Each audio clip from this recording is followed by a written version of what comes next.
దేశం కోసం త్యాగం చేసిన పార్టీ. ఇవాళ మనం చెప్పుకుంటాం కొన్ని పార్టీల గురించి, ఆస్తి రహిత పార్టీలు అని చెప్పుకున్నా, ఈవెన్ కమ్యూనిస్ట్ పార్టీలకు కూడా ఆఫీస్ ఉంది.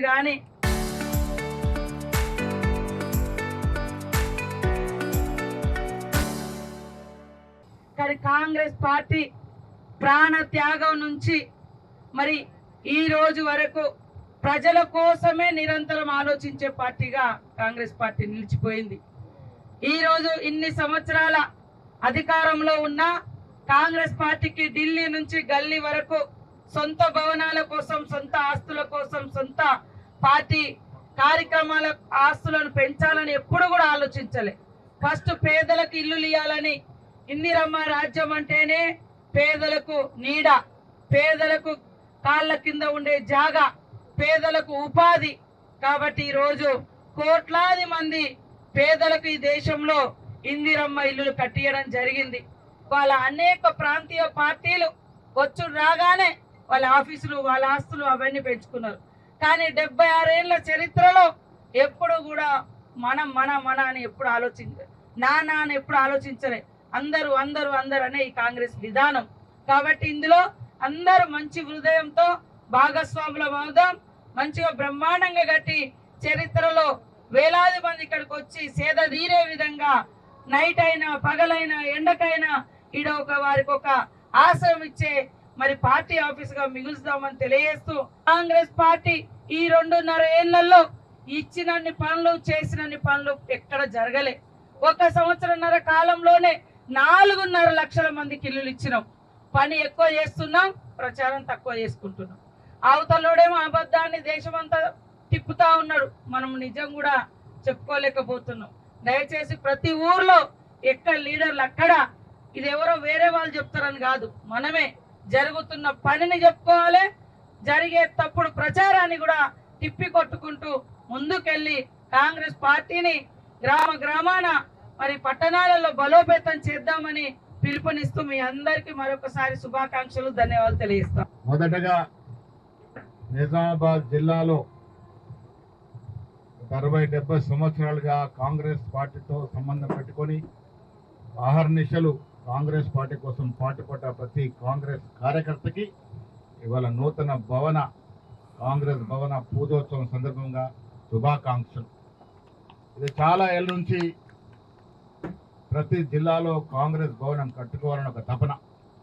రేవంత్ రెడ్డి గారు పిసిసి అధ్యక్షుడిగా ఉన్న రోజుల్లో ప్రభుత్వంలోకి వస్తే డెఫినెట్గా మనం అన్ని జిల్లాల్లో కాంగ్రెస్ భవనాలు కట్టుకుందామని ఒక ఆలోచన చేయడం, ప్రభుత్వంలోకి వచ్చిన తర్వాత స్థలాల ఎంపిక, ప్రభుత్వ పరంగా 100 రూపాయల గజం చొప్పున మనం రేటు బట్టి దాదాపు 5 లక్షలు పెట్టి ఈ స్థలాన్ని మనం తీసుకోవడం జరిగింది.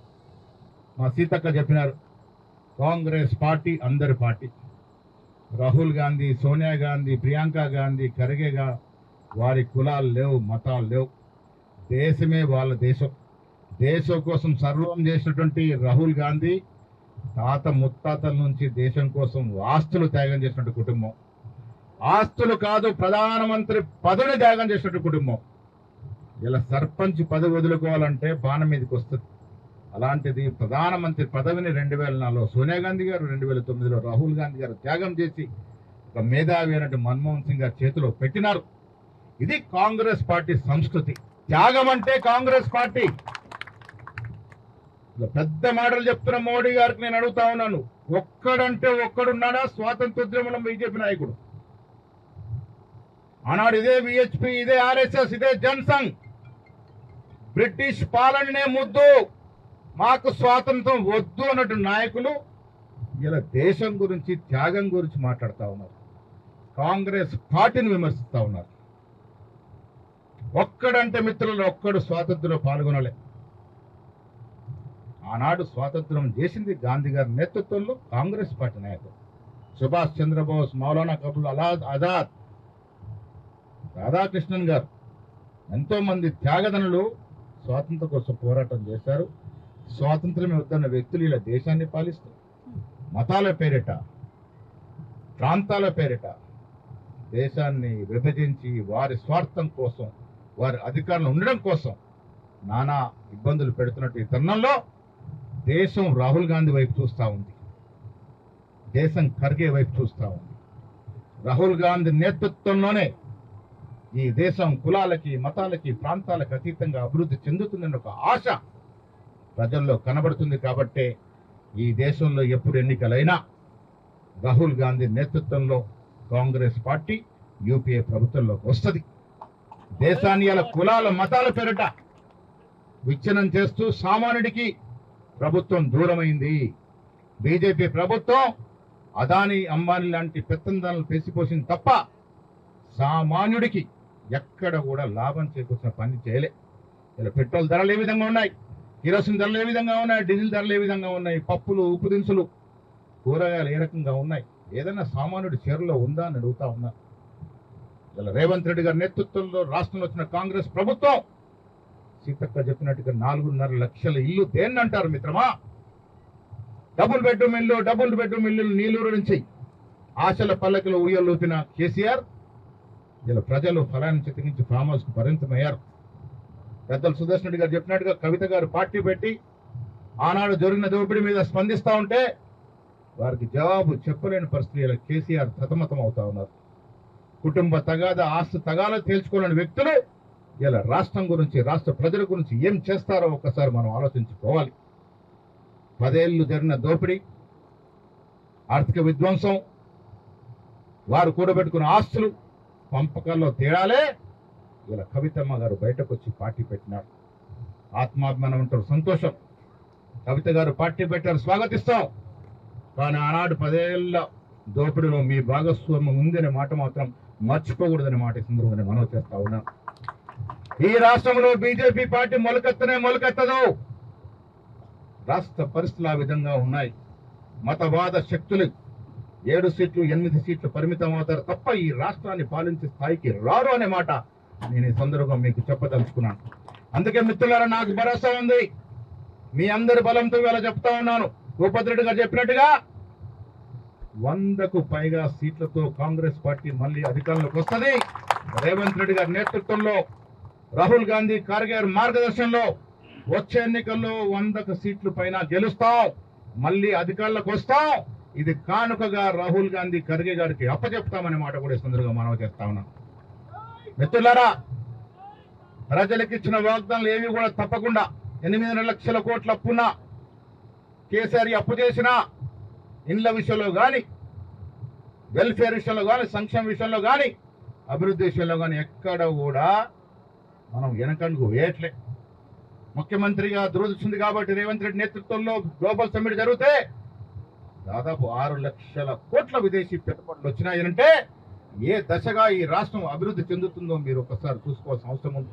రోడ్ల నిర్మాణం, విదేశీ పెట్టుబడులు, విదేశీ కంపెనీలు, దాంతోపాటు సంక్షేమం, పేద ప్రజానికం కోరుకున్నటువంటి కోరికలు తీర్చే విధానం ఇలా కాంగ్రెస్ పార్టీ అవలంబించినటువంటి పరిస్థితి.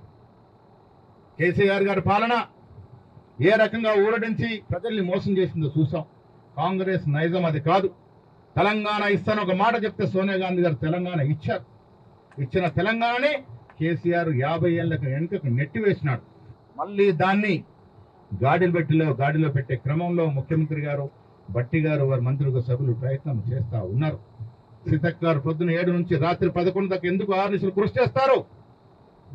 ఇది కాంగ్రెస్ పార్టీ కమిట్మెంట్. అందుకే మిత్రులారా, కాంగ్రెస్ పార్టీ నమ్ముకున్న వారికి ఎవరికి దోకా ఉండదు. భవిష్యత్తులో రాహుల్ గాంధీ ఖర్గే మార్గదర్శనంలో రాష్ట్ర ముఖ్యమంత్రి రేవంత్ రెడ్డి నేతృత్వంలో ప్రజలకి కావాల్సింది ఇస్తాం, ప్రజలకి మనం మాట ఇచ్చింది నెరవేరుస్తాం, వచ్చే ఎన్నికల్లో అత్యధిక సీట్లు గెలుస్తాం. ఈ రాష్ట్రంలో కాంగ్రెస్ పార్టీకి పోటీయే లేదు. టీఆర్ఎస్ నాయకులు వాళ్ళ పంచాయతీలు, ఆస్తి పంచాలు తెంచుకునే వారికి ఇంకో 10 ఏళ్ళు పడుతుంది. BJP party మొలకెత్తదు.